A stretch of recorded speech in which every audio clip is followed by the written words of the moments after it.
Olá, IBC, boa noite, na paz de Jesus a todos. Eu sou o Daniel. Que alegria estar aqui, vivendo mais um dia, aproveitando a misericórdia de Deus, se deleitando nela e feliz porque até aqui o Senhor tem nos sustentado.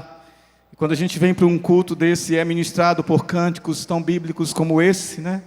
Nos lembrando de que em meio às dificuldades, em meio às lutas que nós passamos, o Senhor, Ele permanece fiel e nós podemos crer no amanhã, porque Jesus ressuscitou, Jesus está vivo, e porque Ele está vivo, nós temos plena certeza de que iremos também viver pós-morte.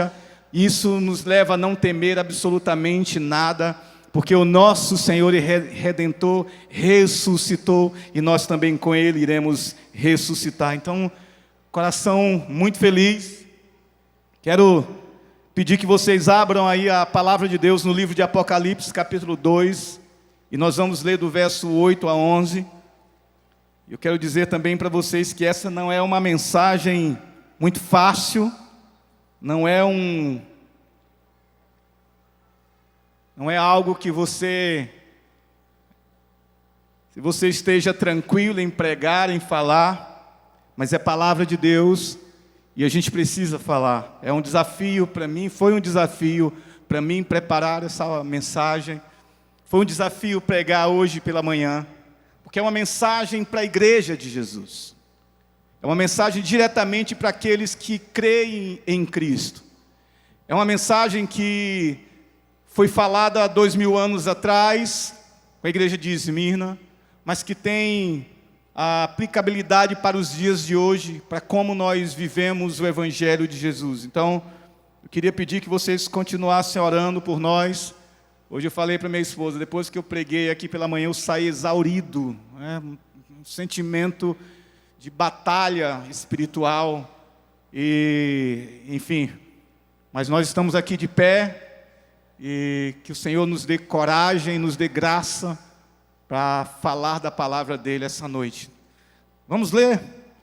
Diz assim, Apocalipse 2, do verso 8 em diante.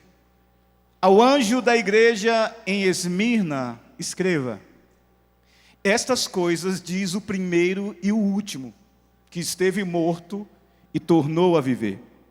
Conheço a tribulação pela qual você está passando, a sua pobreza, embora você seja rico, e a blasfêmia dos que se declaram judeus e não são, sendo isto sim, sinagoga de Satanás. Não tenha medo das coisas que você vai sofrer. Eis que o diabo está para lançar alguns de vocês na prisão, para que vocês sejam postos à prova, e passem por uma tribulação de 10 dias. Seja fiel até a morte, e eu lhe darei a coroa da vida. Quem tem ouvidos, ouça o que o Espírito diz às igrejas. Ouça, igreja, o que o Espírito diz. O vencedor, de modo nenhum, sofrerá o dano da segunda morte. Vamos orar? Senhor, a gente se aproxima da Tua palavra com temor e tremor, sabendo que não é palavra de homens, mas é palavra de Deus, que confronta, que penetra, que divide espírito e alma, que fala aos nossos corações, que muda pessoas, que muda e transforma as sociedades. Deus, a minha oração é que o Teu Espírito tenha plena liberdade aqui, enquanto explanamos a Tua palavra. Fala, Senhor. Fala aos corações. Abre ouvidos essa noite para ouvir. Abra corações para receber. Que o Teu Espírito tenha liberdade em nosso meio. Em nome de Jesus eu oro. Amém. Christian Smith e Melina Denton, 2 sociólogos americanos, em 2005, eles tiveram a ideia de fazer uma pesquisa junto a 3.000 adolescentes sobre a fé deles, sobre o que eles criam. 3.000 adolescentes americanos foram submetidos, então, a um teste e Isso foi escrito num livro, está em inglês, Soul Search, The Religions and the Spiritual Lives of American Teenagers. Numa tradução é Busca da Alma, a vida religiosa e espiritual dos adolescentes americanos. E essa pesquisa foi realizada em 2005, e eles descobriram alguma coisa a respeito daquilo que aquela geração de adolescentes criam, ou não criam. A primeira coisa que eles identificaram foi que aqueles adolescentes que iam para a igreja, que serviam ao Senhor, com seus pais, com suas mães, eles não criam em algumas doutrinas basilares e básicas da fé cristã defendidas ao longo do tempo. Por exemplo, a doutrina do pecado. Para eles, a doutrina do pecado não faria ou não fazia diferença nenhuma. Então, para eles, ser pecador ou não ser pecador, o que isso tem a ver com a minha vida?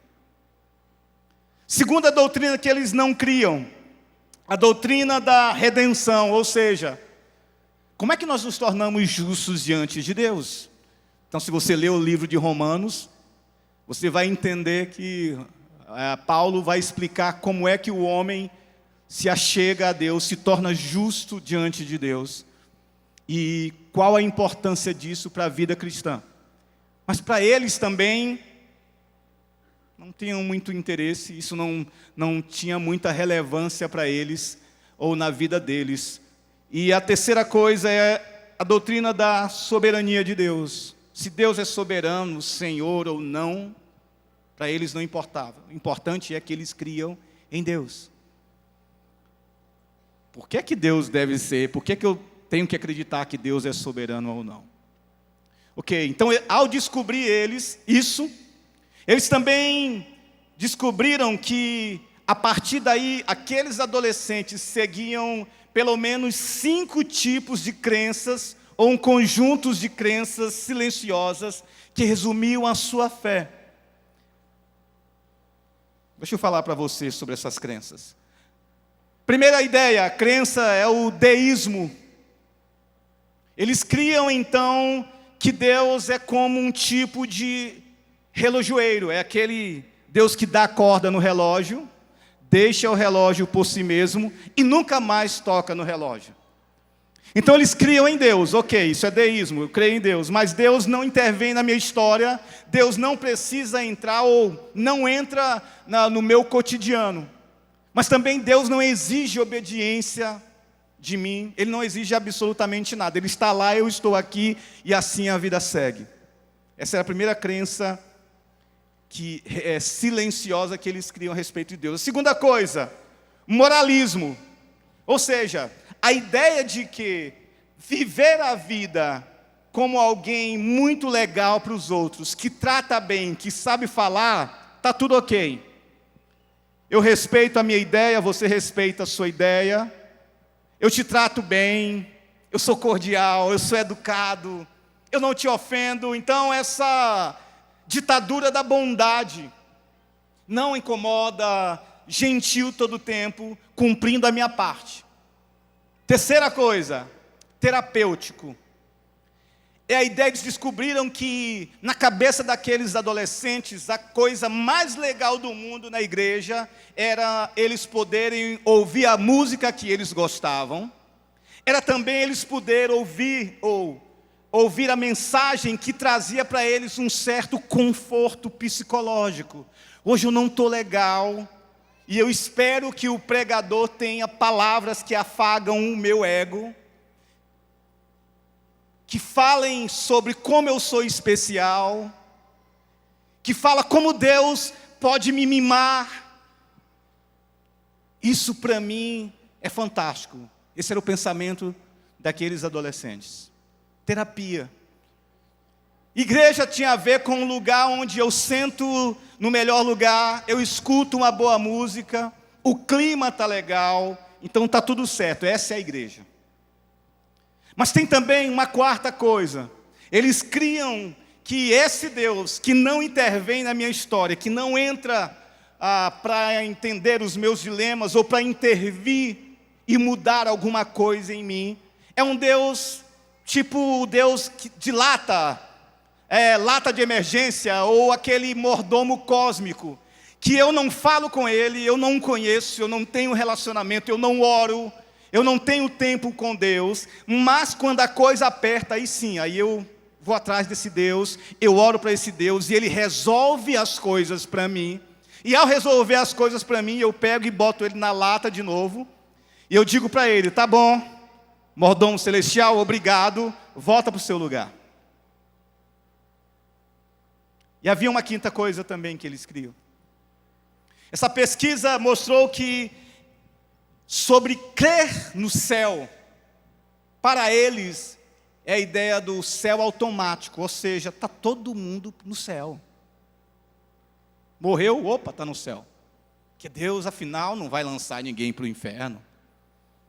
Isso é coisa do primeiro século, isso é coisa do tempo da pedra.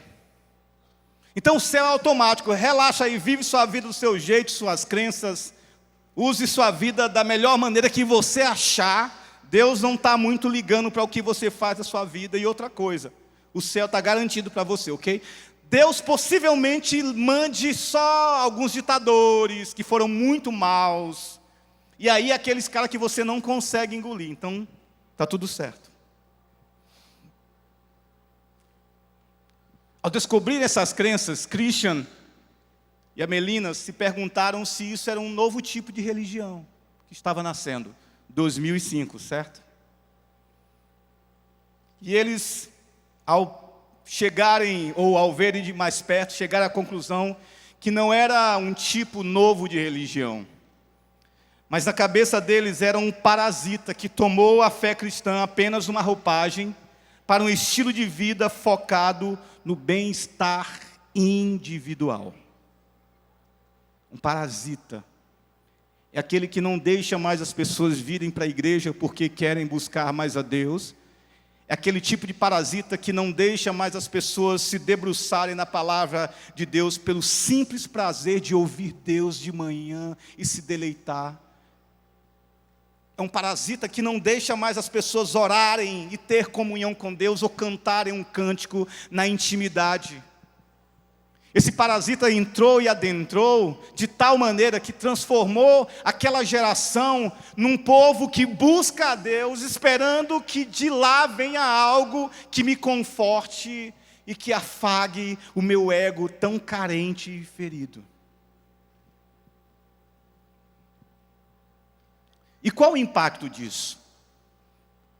Ao fazer essa pesquisa, que impacto isso teve na comunidade? Então, se você pensa 2005 para 2026, nós temos aí 21 anos, é isso?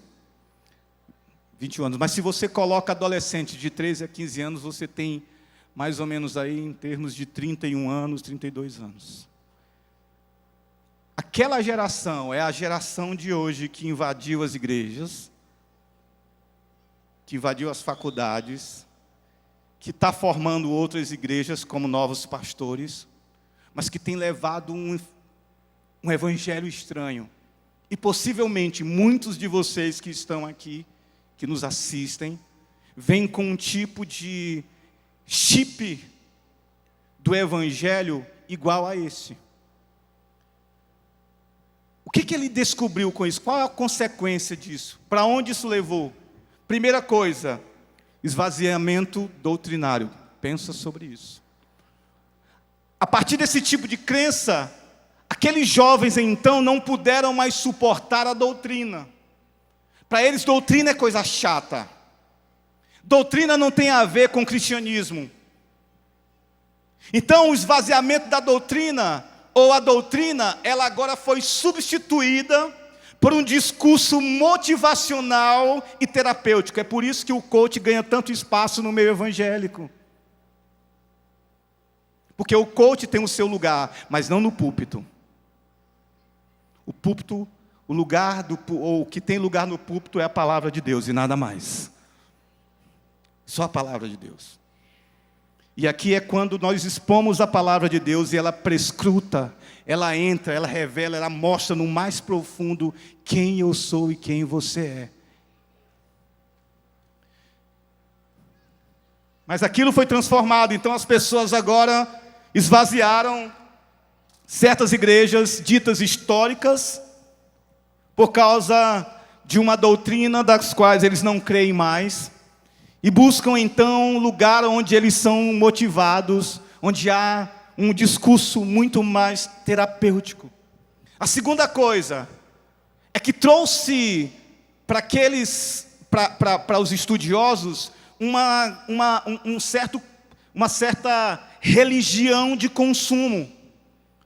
Ou seja, na cabeça daqueles adolescentes daquela época, que são possíveis os adultos de hoje, o culto ou a igreja, ela é uma religião de consumo onde eu digo, ou eu posso escolher o lugar que eu vou estar, congregar, considerando não uma boa pregação, uma pregação bíblica, um louvor cristocêntrico, uma igreja saudável teologicamente. Isso não é mais levado em conta. O que é levado em conta é se o pregador ele é legal, se o louvor ele canta as músicas da hora, e se há uma mensagem que vai falar e vai me ajudar a acordar na segunda-feira motivado para ganhar o dia e receber a bênção de Deus prometida a mim. Por isso que há tanta debanda. Pessoas estão debandando. Eu fico ali recebendo semanalmente pessoas vindo de igreja, a gente vai conversar. E muitos é por conta de uma teologia séria que eles buscam. E muitos estão cansados dessa teologia ou dessa pregação que tem muito mais a ver com eu, de como eu me sinto e como você deve se sentir, do que quem é Deus. E a terceira coisa, falta de engajamento social profundo. Como o foco sou eu, autossacrifício então não faz parte da minha vida. Então, servir eu não tenho tempo para servir não. Eu não tenho tempo para gastar na minha agenda servir na igreja não. Tá bom, só o meu dízimo, a minha oferta e está tudo certo. Eu estou fazendo mais do que o meu papel. O que me engajar em obra social? Não. Eu é que preciso. Eu preciso que o pastor me ouça. Eu preciso que o meu líder de GR me ouça. Eu preciso que o meu líder de GR esteja ali pronto para me ouvir sobre as minhas carências, sobre os meus temores, sobre as minhas inseguranças. E assim ele possa me dar uma palavra que me direcione. Tem gente que chega ali no gabinete pastoral e ele quer decidir alguma coisa, ele bota nos peitos do pastor. Ei pastor, estou precisando decidir isso, o que você acha? Eu falei, aqui não. Eu não posso decidir absolutamente nada por você. Você já compartilhou isso com seu grupo de relacionamento? Se não, compartilha lá. Porque lá tem uma multidão de conselheiros. O Espírito de Deus está lá também. E aí alguns fazem bico. Porque eu queria ser tratado pelo pastor. Nessa comunidade não há 1, 2, 3, 4 pastores. Há uma multidão de pastores aqui.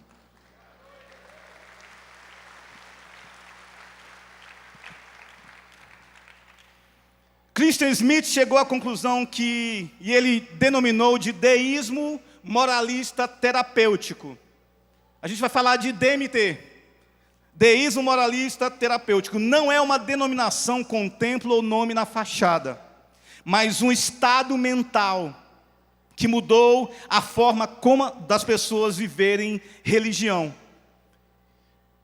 Isso tem a ver com a igreja de Esmirna? Tem, e nós vamos aprofundar agora aqui.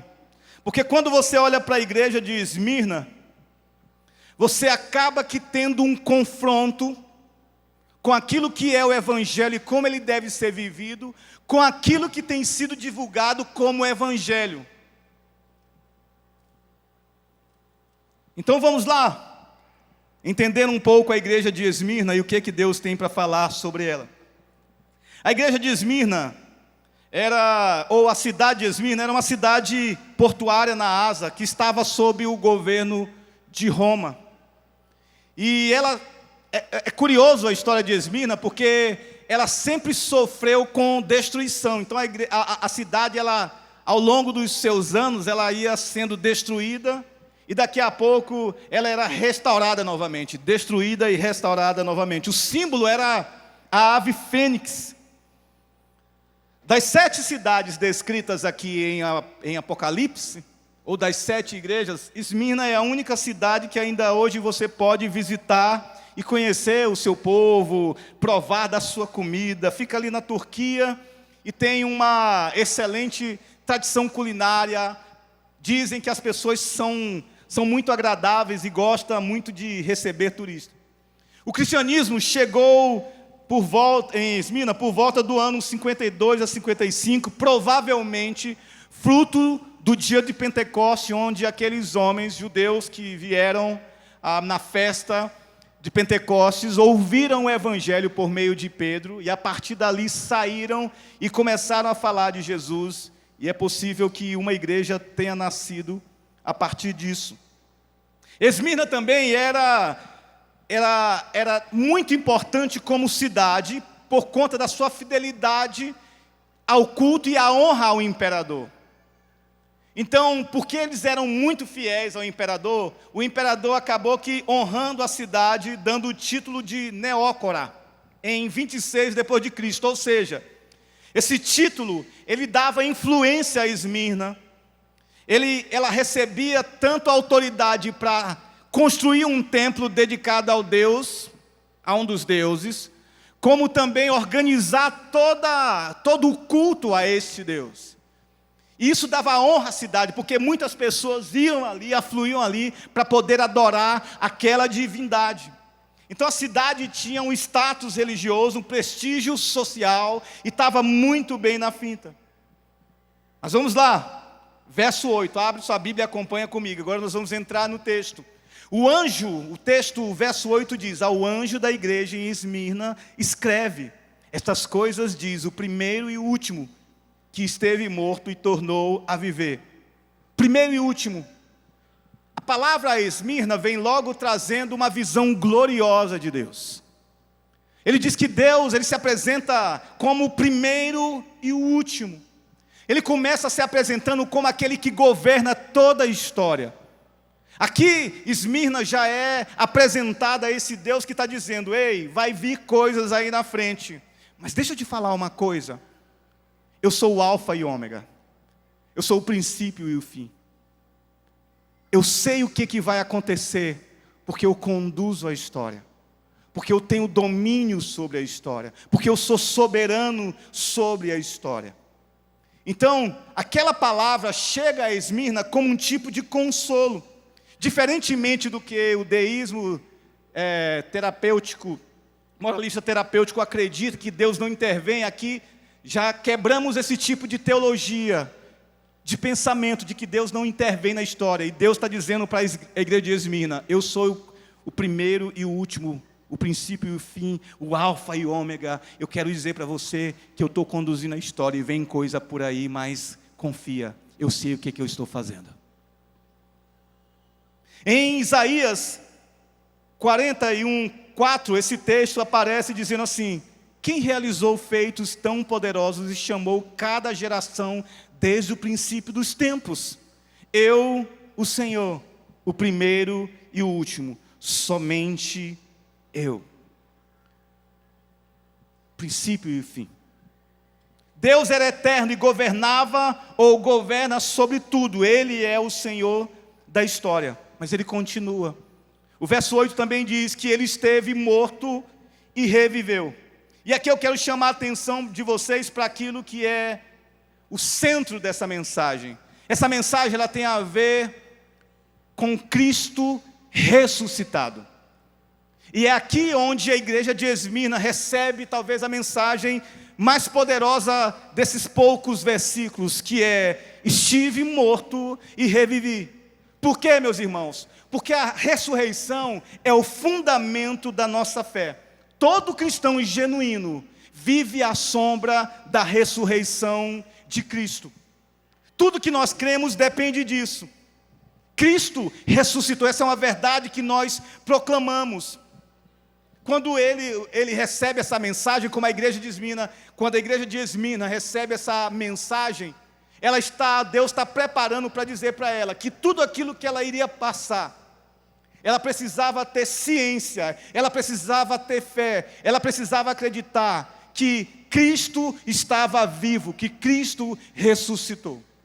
E aí a gente vai entender um pouco mais o porquê. Sobre isso, a gente pode tirar pelo menos desse verso 8 duas coisas. Primeiro, que Deus sabe o que a igreja de Esmina está passando. A declaração é impactante. Jesus é quem fala e lembra-nos que a morte não é um motivo de temor, pois Ele ressuscitou e todo aquele que põe nele sua esperança experimentará o mesmo. Você crê que Jesus ressuscitou? Quantos creem? Olha o que Hebreus 2,18 diz: pois naquilo que Ele mesmo sofreu, quando foi tentado, é poderoso para socorrer os que estão sendo tentados. O Senhor sabe do sofrimento da igreja de Esmirna. E Ele não sabe só porque Ele está olhando a igreja passar, mas porque Jesus, quando veio, suportou o sofrimento, passou pelo sofrimento. É por isso que o autor de Hebreus diz que Ele é poderoso para socorrer os que estão sendo tentados. Por quê? Porque Ele não ficou só na teoria. Ele sofreu a dor, Ele sofreu a perseguição, Ele sofreu a morte, a fim de que nós pudéssemos sofrer confiando de que o Senhor está conosco e do nosso lado. Ele está falando isso para Esmirna. Esmirna, eu sei o que você passa, eu sei o que você está passando, mas deixa eu te dizer uma coisa: eu passei por isso e eu venci para que você vença. A segunda coisa, por estarmos em Cristo, sua conquista é nossa conquista. Deixa eu repetir isso de novo. Por estarmos em Cristo, eu e você, aquilo que Cristo conquistou é meu, é seu. Você já parou para pensar sobre isso? Que a vitória de Jesus é a sua vitória. Olha que Romanos 6,4 nos diz: fomos sepultados com Ele na morte pelo batismo, para que, como Cristo foi ressuscitado dentre os mortos, para a glória de Deus, Pai, assim também nós andemos em novidade de vida. Porque se formos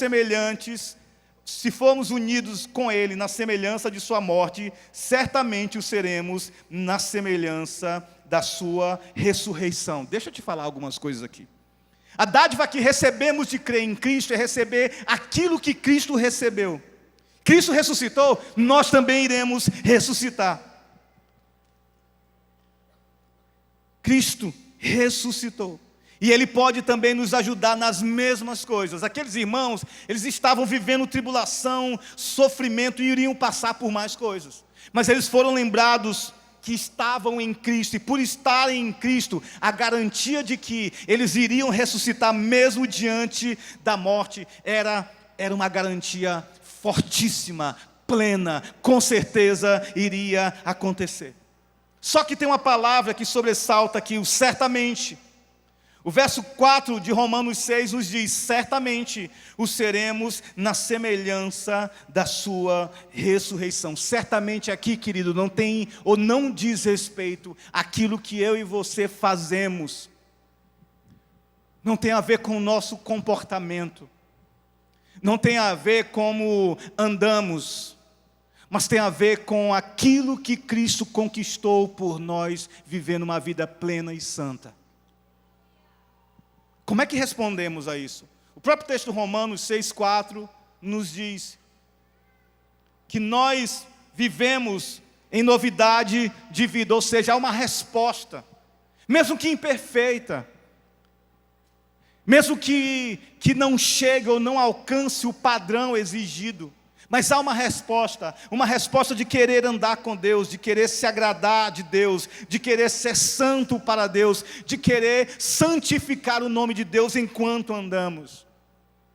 Mas tudo isso é porque o nosso coração foi transformado, mas isso não tem a ver com aquilo que certamente irá acontecer, mas por aquilo que Cristo conquistou ao viver, por causa da ressurreição de Cristo, nós temos tudo o que Cristo tem. Aleluia.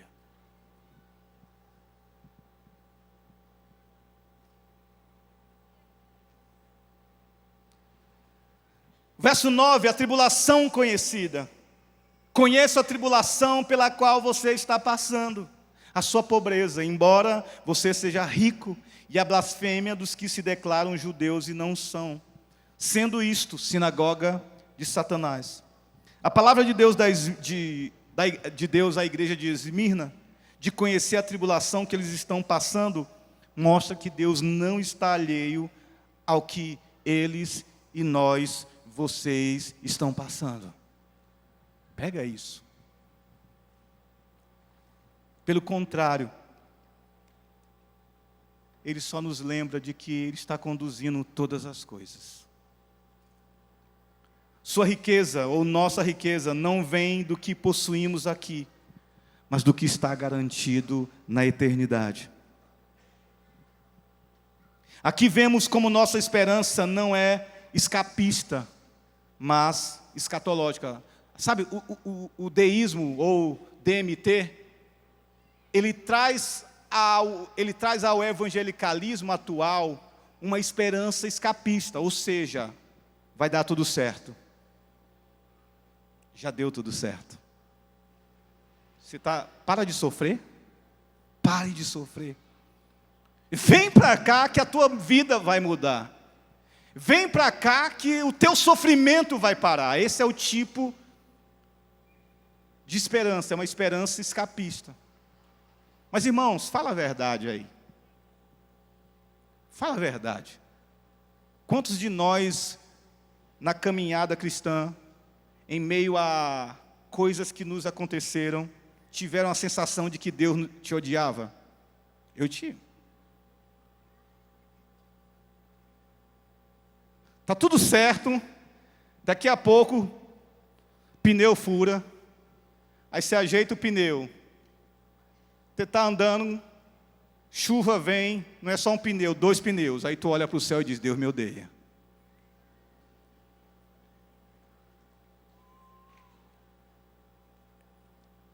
Eu estou colocando o pneu como simples, mas deixa eu te falar o que aconteceu com a gente há uns meses atrás.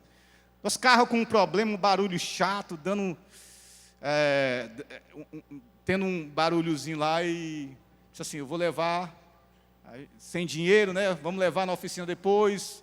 E a gente precisava descansar. O irmão Dani, vai lá para a nossa casa e tal. Eu disse, rapaz, sem carro. Ó, o irmão do GR diz, eu te empresto teu carro, vai lá, está tudo certo, é bênção. Eu disse, amor, vamos lá e tal. Já que amor no carro dele, não sei. Eu disse, vamos lá, é bênção.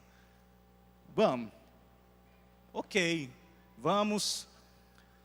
E aí, chegando 30 quilômetros antes de chegar lá, a gente encosta num posto de gasolina. E aí, quando nós vamos saindo para pegar novamente a BR, a CE, um rapaz, não sei de onde, ele ouviu a voz do capeta chamando ele, só pode. Porque ele deu uma ré, irmão, ele bateu. A gente estava atrás, ele veio, não viu a gente e bateu no carro. Ele diz, não, eu ouvi uma voz, é o capeta que te chamou. Aí a gente olhou, está tudo certo, não teve nenhum dano, acabou. Tá, vamos seguir. Pega o telefone aqui, aquela coisa, né? Pega o teu telefone, foi mal, vamos lá, resolve, tá. Seguimos para a nossa viagem. E no local onde a gente estava, a gente só estacionava o carro e curtia a vista, comida bem perto, tá tudo certo, era para descansar. Vamos com um casal de amigos e estamos lá. 2 dias depois nós vamos sair para almoçar num local. E aí quando a gente sai, o ar-condicionado para do carro. Parou, na hora que para, a gente para imediatamente. Aí graças a Deus que tinha um amigo que foi com a gente, também é um bom mecânico, conhece muito de carro, abriu e falou, rapaz, furou o radiador. Sabe aquele sentimento de que, Deus, eu estou descansando porque eu te amo. É assim que tu me trata. Agora deixa eu falar, é só eu que tenho esse sentimento, gente? Ok, vamos ajeitar. O problema é mais sério do que se pensava. Até aí tudo certo, ele dá um jeito lá, a gente consegue voltar, que é 100 e poucos quilômetros de lá para cá. Chegou, deu tudo certo. falei com meu amigo, o cabo é amigo, é irmão. Chegou, rapaz, se preocupa não, vamos lá, vai dar certo, né? E está tudo certo, ok. Liga para o homem aí para dizer quanto foi o negócio. Aí o irmão, que era crente, né, diz assim, mas isso aí está suspeito, né, esse valor todo não. Eu disse, meu irmão, eu nem converso duas vezes. Fica aí, Deus te abençoe, fique na paz que a gente vai assumir esse negócio aqui. Por que eu estou contando isso, irmão? Porque esse tipo de teologia da qual a gente começou falando, ela traz uma ideia da vida cristã que é utópica. A promessa de Jesus nunca foi que a gente ia andar de glória em glória, de fé em fé, e está tudo certo, rapaz. Tem uns cara meio chato que você vai conversar com ele, parece que ele nunca desce da montanha, ele está todo tempo, Deus é glória, e é. Mas desce para a vida normal, irmão.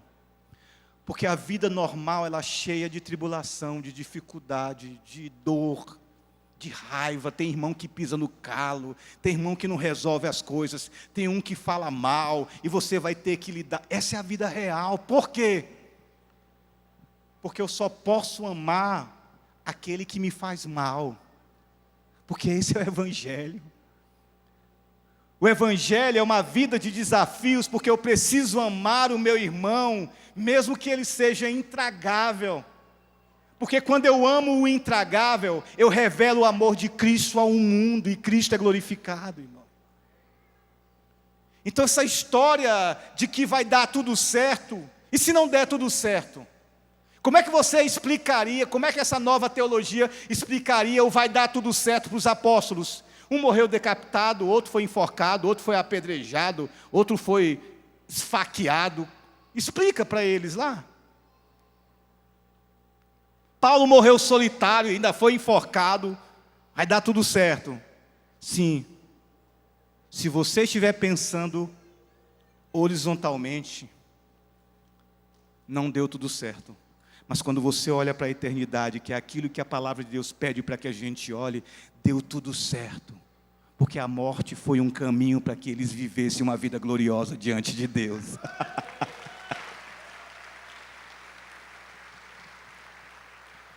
Conheço a tua tribulação, é isso que Jesus fala para essa igreja.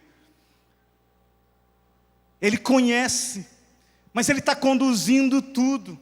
Toda a nossa esperança, irmãos, está ancorada no passado, na ressurreição, e isso nos ajuda a passar pelas lutas diárias, pelas provações, pois no futuro, o que nos está garantido é vida eterna. O conheço do Senhor é uma garantia de que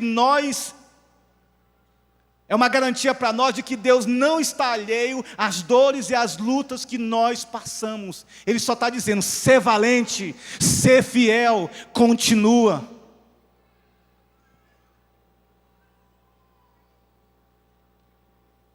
Os que se dizem judeus,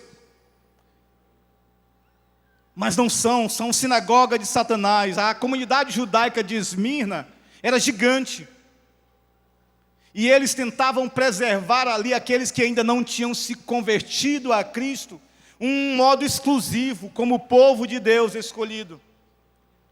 Então, os judeus ali, que não se converteram a Cristo, ao Evangelho, eles começaram a instigar as autoridades a perseguir a igreja, ou a denunciar aqueles que não se dobravam à estátua, ao Deus de Roma.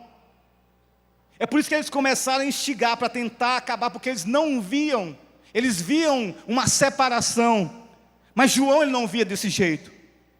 João ele não via a ideia do povo de Deus como um grupo étnico, pelo contrário, a partir daquilo que lemos em Efésios 2,14, olha aí o que diz, pois Cristo é a nossa paz, Ele uniu judeus e gentios em um só povo, ao derrubar um muro de inimizade que nos separava. Ou seja,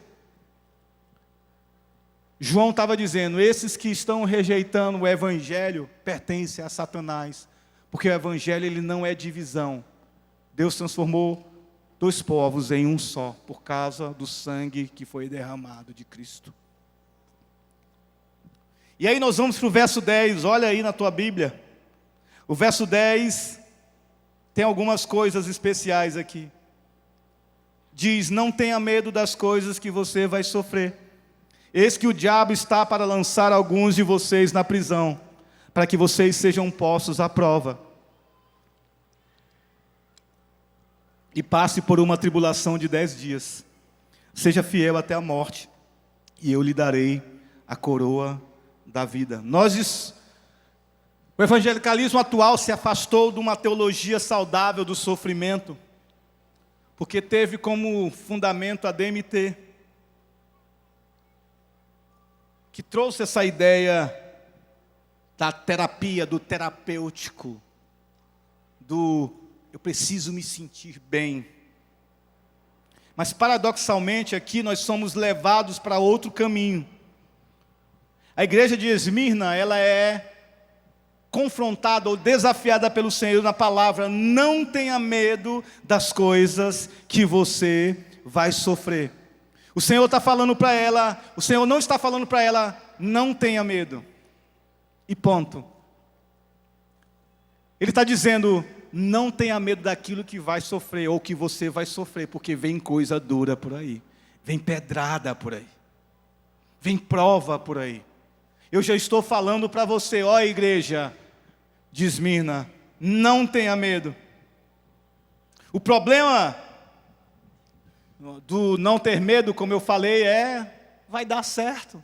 Mas a Bíblia, ela vai para um outro caminho. Ela vai dizer: não tenha medo se o seu casamento quebrar. Não tenha medo se o seu filho se desviar. Não tenha medo se você ficar sem carro. Não tenha medo se você perder um ente querido. Não tenha medo, porque eu estou no controle de todas essas coisas.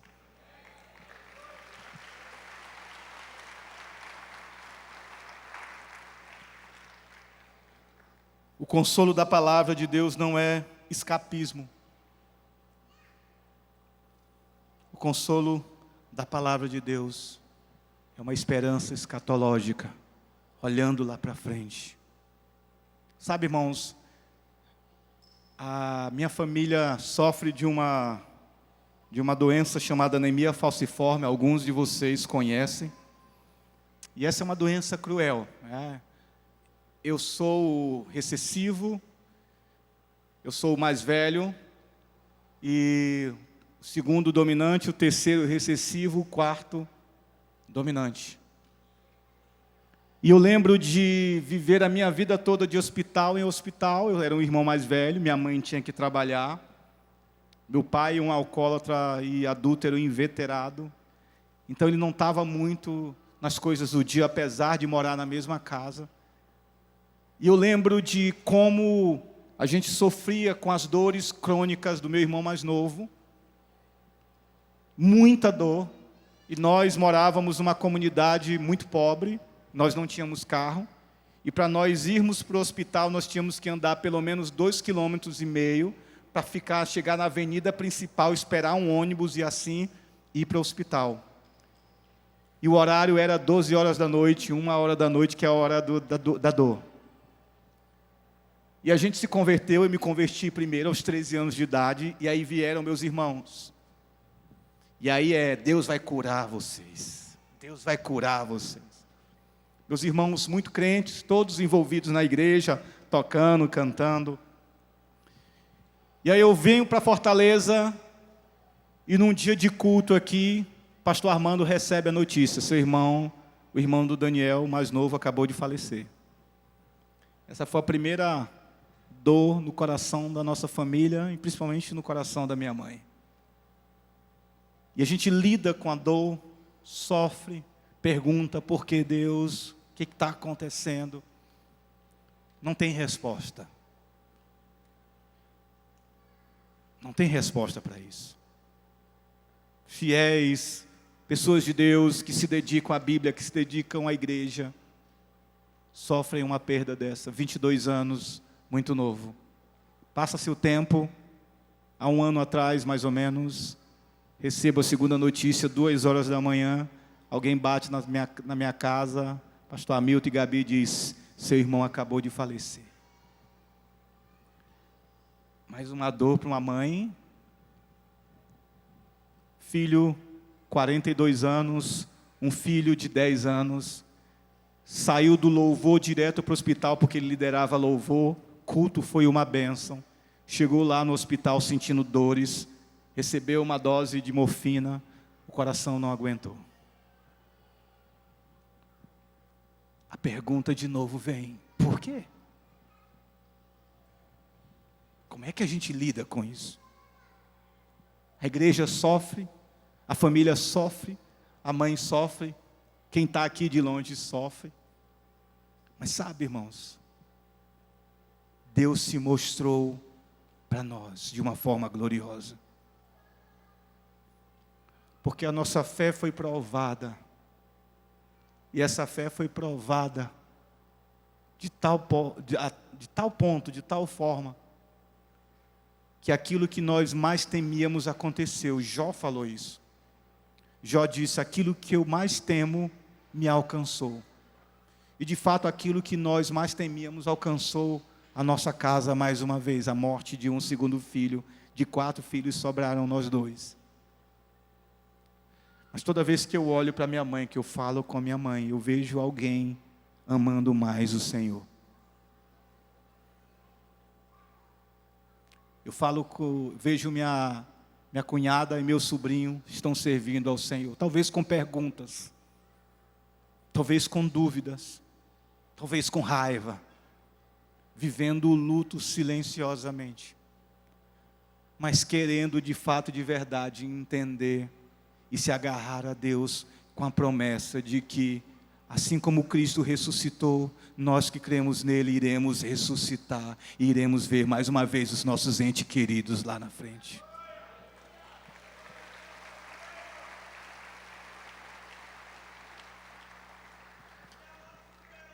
A igreja de Esmirna, irmãos, ela é encorajada quando Deus fala, não tenha medo das coisas que você vai sofrer.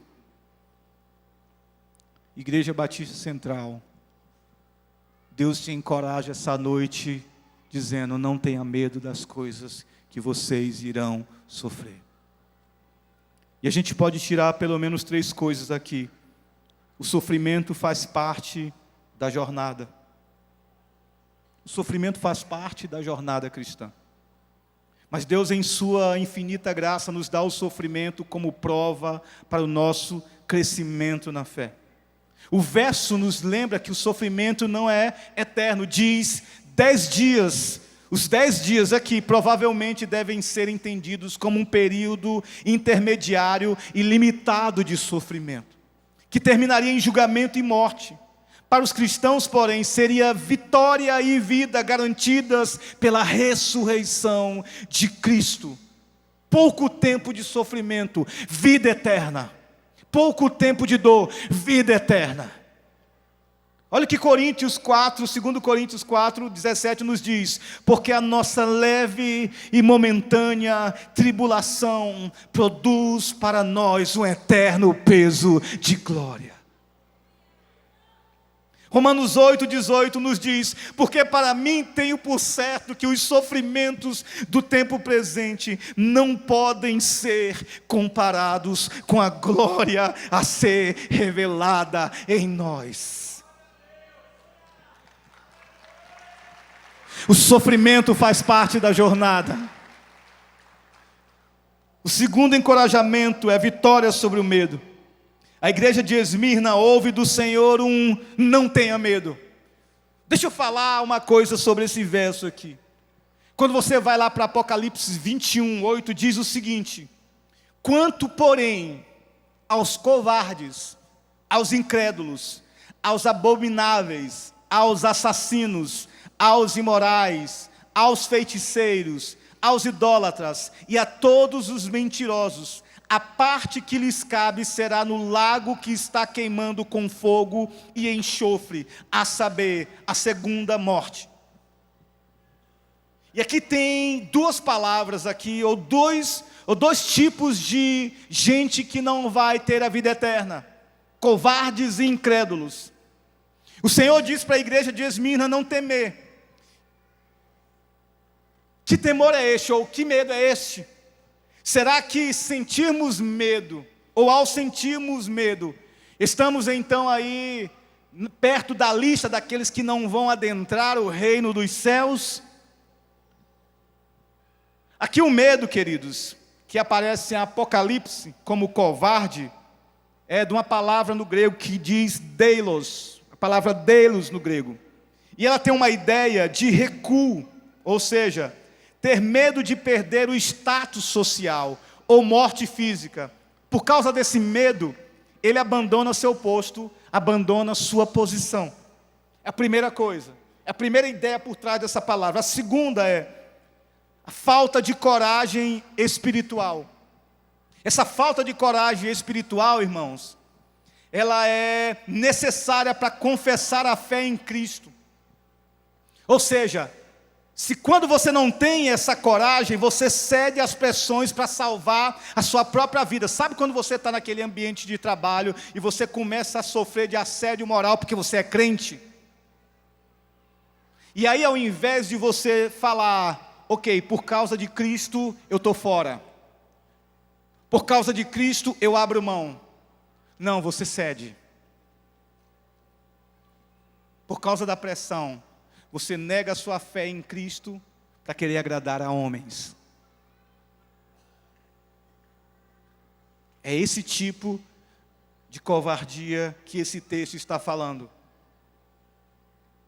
No primeiro século, ser covarde significava ceder ao culto ao imperador para evitar a execução ou falência moral.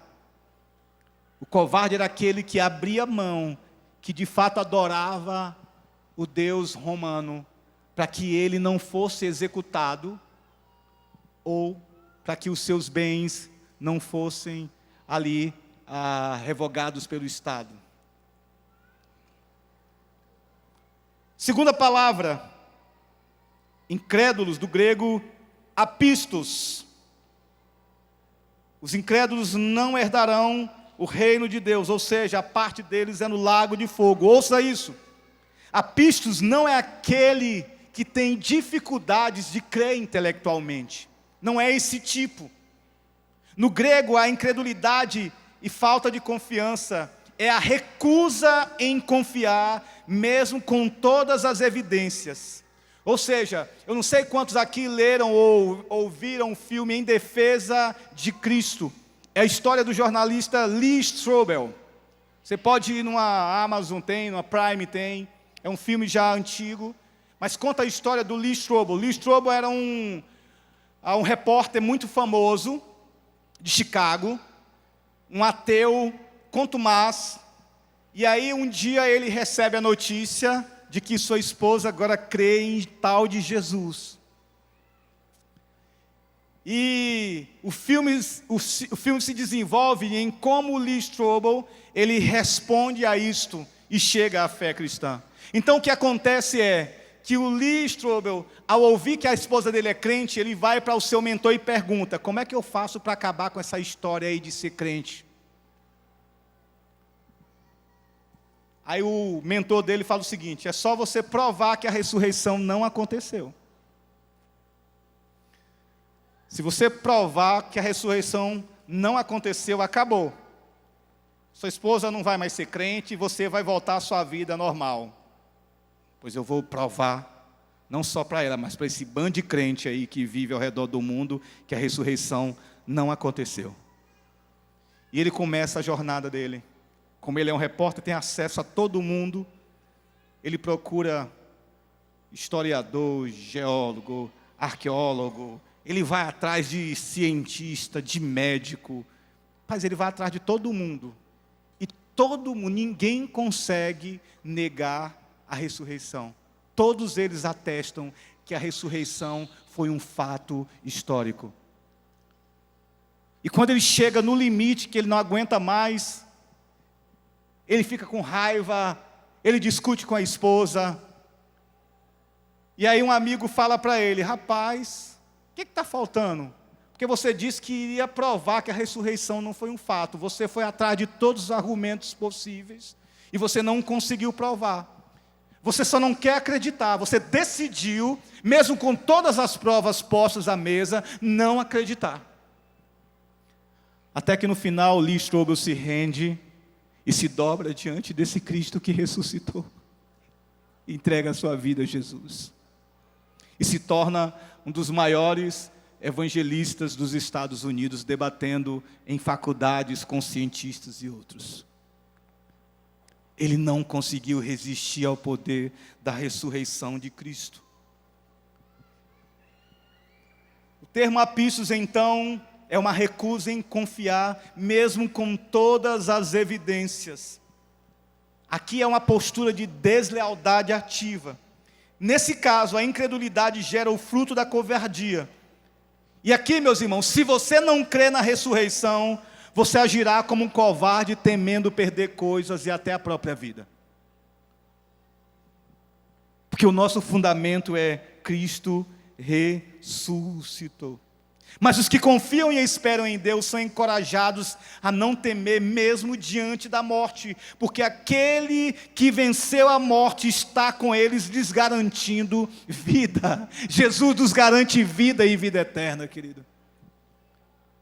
Hebreus 2, 14 e 15 diz: visto que os filhos têm participação comum de carne e sangue, também Jesus igualmente participou dessas coisas, para que sua morte destruísse aquele que tem o poder da morte, a saber, o diabo, e livrassem todos os que, pelo pavor da morte, estavam sujeitos à escravidão por toda a vida. Aqui temos a coragem de enfrentar as tribulações. Cristo destruiu o poder da morte, e agora nós que cremos temos vitória sobre o medo, porque Ele ressuscitou.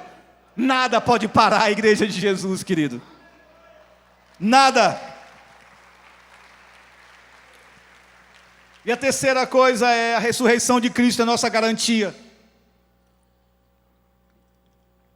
O prêmio por resistirmos é garantido, pois Cristo foi o primeiro a ressuscitar. Sua ressurreição é incontestável, e o próprio texto inicia lembrando: esteve morto e tornou a viver. Assim que Cristo começa a falar com Esmirna: eu sou o primeiro, o único, o último, estive morto, mas estou vivo novamente. O Senhor é aquele que venceu a morte. E a morte agora para o crente não é mais uma prisão, não é mais um medo, mas um caminho para a vida eterna, por estarmos em Cristo. Paulo, escrevendo aos Filipenses 1, 2, 3, 1, 21, 23, diz o seguinte: 21 diz: porque para mim o viver é Cristo e o morrer é lucro. Ele diz no verso 23, estou cercado pelos dois lados, tendo o desejo de partir e estar com Cristo, o que é incomparavelmente melhor. A vida eterna, então, não está na preservação da vida aqui na terra, querido, mas garantia de que teremos vida eterna ao confiarmos em Cristo. É um contraste muito forte com o deísmo moralista terapêutico. Diferente das batalhas, onde o vencedor é aquele que sai vivo, no Evangelho, aquele que morre fiel é vencedor. Aquele que sofre por amor ao Evangelho é vencedor. Aquele que perde por amor a Cristo é o vencedor, é o que ganha. Aquele que empobrece por causa da fidelidade em Cristo é rico. Esse é o paradoxo do Evangelho. Quem tem ouvidos, ouça o que o Espírito diz à igreja. O vencedor de modo algum sofrerá o dano da segunda morte. Temos a garantia de não sofrermos o dano da segunda morte, pois Cristo sofreu a nossa morte para nos garantir a vida eterna. A ideia, portanto, é de que o tempo de sofrimento passageiro provavelmente terminará em morte, e não apenas em sua ameaça, mas para para o cristão, a morte é o prelúdio da vida. No DMT, a fidelidade tem a ver com o estado da nossa vida. Se tudo vai bem, a gente segue. Se tudo vai mal, a gente deixa e busca outra coisa. Ou seja, tá legal a vida cristã, tá tudo certo, tenho conta no banco, salário tá tudo em dia, eu tenho um carro, 2 carros, meus filhos estão bem, estudando, tá tudo certo, ok. Esse Deus é bom demais. Mas aí você começa a perder os bens, seus filhos morrem ou adoecem, a sua saúde fica precária. E aí o que te resta? Lembra de Jó? Capítulo 2, verso 9, a esposa de Jó chega para ele e diz: rapaz, eu não consigo te entender. Eu não consigo entender esse velho. Nossos filhos morreram todos. Não sobrou nada de bens, perdemos tudo. E a saúde dele está precária. Como é que você consegue manter a sua integridade, Jó, diante disso? Rapaz, que Deus é esse? Amaldiçoa esse Deus. E Jó responde: não nos dará o mal também? Nós recebemos o bem de Deus e não recebemos também o mal. Jó provou-se íntegro, pois suas motivações não eram dúbias. Ele era completo e se entregou completamente ao Senhor. A nossa fidelidade não depende do estado que nos encontramos. Não. A fidelidade a Deus tem a ver com o próprio Deus. Ainda que Ele me mate, eu continuo tendo esperança nele. Ainda que Ele me mate, eu continuo esperando no Senhor.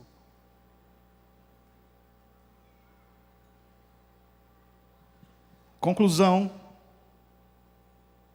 Eu quero concluir com a história de um cara chamado Policarpo. E aí eu queria ler algo que o Euriano escreveu, nosso poeta.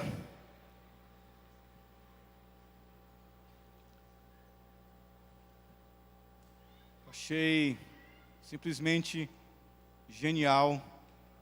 E aí eu quero trazer para vocês esse texto do Euri. Mas deixa eu falar para vocês antes, quem foi Policarpo? Policarpo foi o bispo de Esmirna, discípulo de João, alguém muito fiel a Deus, e que por causa do Evangelho foi condenado à morte. Ele foi condenado a morrer, executado numa fogueira, pelo simples fato de não amar mais a sua vida do que o seu mestre. E ele foi lançado, amarrado numa fogueira. E o fogo ali, alguns testemunham, dizem que o fogo não conseguia chegar em Policarpo. E o pessoal começou a estranhar, até que um soldado veio e usou a espada, e furou, e o matou ali. E o sangue de Policarpo, ao jorrar, apagou a fogueira. Aquilo deu uma força para a igreja do 2º século. E a igreja do 2º século floresceu sobre o sangue do mártir Policarpo e de outros que vieram a morrer por causa do Evangelho.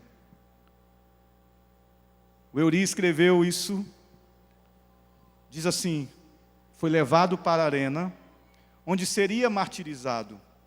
Ao entrar naquele local com gritos sendo ecoados, ouviu uma voz do céu, um áudio claro e detalhado: sê forte, Policarpo, seja homem, faça seu papel.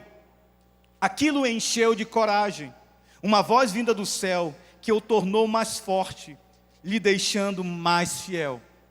O procônsul Quadratus o tentou convencer a negar o seu Deus e assim não morrer. Mas Policarpo deixou claro o que tinha para dizer: 86 anos de sirvo, e ele nunca me enganou. Eu sirvo a Jesus Cristo, que nunca me injustiçou. Como posso blasfemar contra o Rei que me salvou? O procônsul exige: Policarpo, grite abaixo os ateus, pois assim eram chamados os que criam no Filho de Deus. Policarpo aponta para a plateia e diz: sim, abaixo os ateus. Quadratus ameaça soltar as feras selvagens. Policarpo não teme, pois aquela imagem do travesseiro em chamas foi a sua mensagem. O procônsul diz que ele será queimado.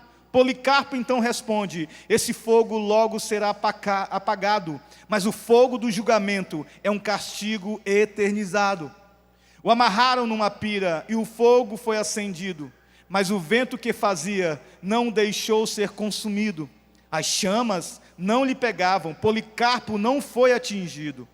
E ali naquela pira, diante da sua cremação, Policarpo estende a voz mais uma vez em oração e agradece a Deus por aquela perseguição.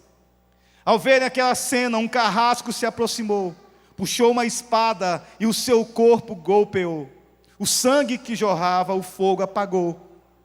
Todo esse sofrimento virou um grande marco, registrado numa carta, o martírio de Policarpo, que serviu para fortalecer a fé que quem está fraco. Mesmo martirizado, o evangelho não morreu, pois a igreja ficou em pé e a Cristo defendeu. Vários homens e mulheres foram usados por Deus. Obrigado, Euri.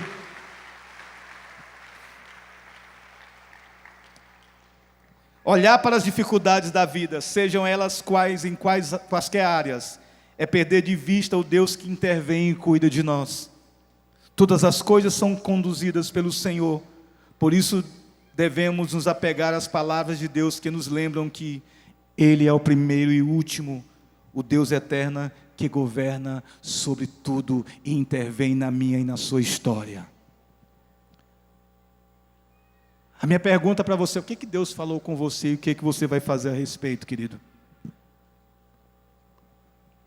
Eu acredito de verdade que essa não é uma mensagem para aquele que não crê em Deus, ou que não é crente. Apesar de o convite se estender para você que não serve a Jesus, ou que não tomou uma decisão, mas eu quero te chamar que essa noite, se você quer crer em Cristo, e ter uma vida transformada, uma vida onde você tem futuro, onde você olha para o futuro com esperança, não com desesperança, porque Cristo, o Mestre, ressuscitou, e todos nós aqui temos essa mesma esperança, porque sabemos mesmo que em meio a todas as dificuldades e mortes da vida, sabemos que o nosso Senhor irá nos ressuscitar e nos levar com Ele. Maranata, ora vem Senhor Jesus. Então eu faço esse convite para você. Se você quer assumir um compromisso de servir a Deus, eu te convido a fazer um sinal com as mãos e se comprometer a servir ao Senhor, a dizer: eu quero crer em Jesus, eu quero ter salvação em Jesus. Esse é um convite para você.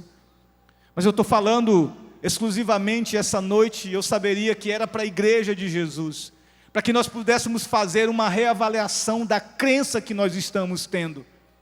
Por que é tão diferente a segunda do domingo? Por que o sextou não é um segundou? Por que o sextou é como uma reclamação junto com graças a Deus, mais uma semana? Como dizia um certo jornalista, graças a Deus é sexta-feira. O cristão não celebra a sexta, os cristãos celebram todos os dias, porque todos os dias é uma dádiva para o cristão. Para o cristão não existe o sextou, para o cristão existe o semanou, porque todo dia é um dia para servir a Deus com aquilo que Ele nos deu, com dons, talento e trabalho, e vivemos para a sua glória. Então, irmãos, deixemos de pensar em Deus como aquele que não intervém na nossa história, ou como um mordomo cósmico que está aí pronto para só atender enquanto a gente chama, ou que esse Deus é o Deus bom quando está tudo bem, mas quando nada está tudo ruim, eu não quero mais esse Deus. Para com isso. O Senhor nunca prometeu que você na vida cristã iria prosperar e vencer, e era vitória sobre vitória. Ele prometeu que Ele estaria com você, mesmo em meio ao vale da sombra da morte. Essa é a certeza que nós temos. A certeza que eu tenho, irmãos, é que o Senhor esteve comigo e está comigo, diante das perdas, diante das dores, diante da batida do carro, diante de uma casa que está para desmoronar, diante da mudança de colégio, porque a gente não pode pagar o colégio particular, então tira o menino e bota numa escola pública, porque o Deus que é da escola particular também é o Deus da escola pública, e Ele vai ser bênção lá. Eu não preciso estar desesperado, porque agora meu filho não consegue mais estudar, porque eu não consigo pagar. Pelo contrário, eu celebro a Deus pela oportunidade que Ele me dá, de cuidar do meu filho em casa e ensinar para ele o que é o Evangelho, para que quando ele chegue em qualquer lugar, seja na particular ou na pública, ele fale e proclame do amor de Jesus lá. Então, irmão, vamos parar com essa história de vir aqui e querer uma mensagem que consola, porque eu sou carente. Coloca toda essa carência nas mãos do Senhor e deixa que Ele transforme essa carência num cristão vivo, que viva para a glória de Deus.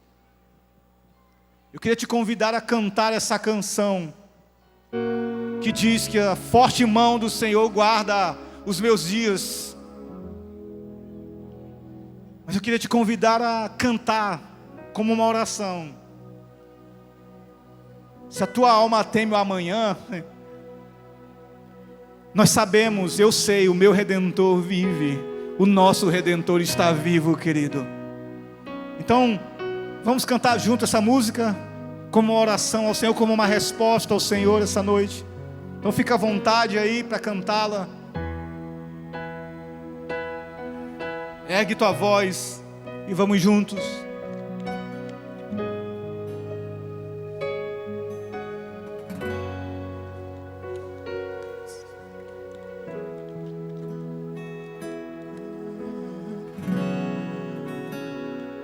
Se a minha alma teme o amanhã e o coração não vê,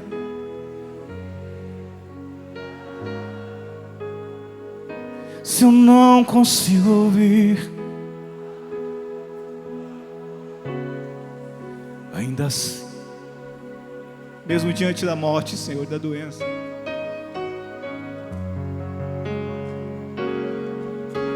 eu sei que o meu Redentor vive, que se levanta sobre a terra. A tua bondade transbordará meus desertos com misericórdia. Diz isso do Senhor. Tua face guarda os meus dias, mesmo sem te ver. Eu pertenço a ti. O teu perdão me cura, Deus. Tua cruz me limpa. Eu sei que não mereço, mas tua forte mão, tua forte guarda os meus dias, mesmo sem te ver. Eu pertenço a ti. O teu perdão me cura, Deus. Tua cruz me limpa. Eu sei que não mereço mais. Por quê? Porque Ele vive. Porque Ele vive. Posso crer. Posso crer. Oh, oh, oh. Porque Ele vive. Temor não há. Mas eu bem sei.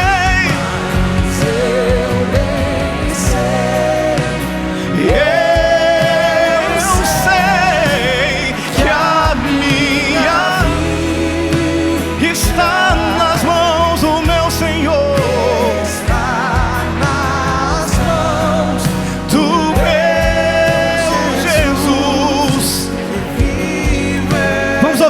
coral declarando mais uma vez, porque Ele vive.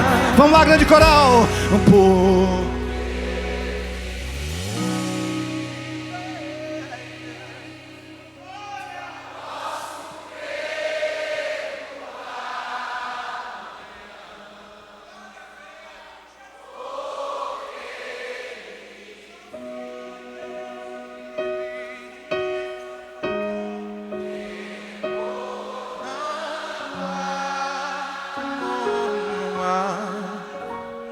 Mas eu nem sei, eu sei que a minha vida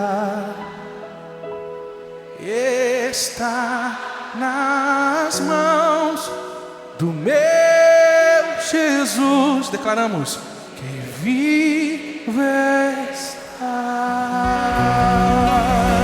As palmas engrandecem ao nosso Deus. Ele vivo está. Aleluia.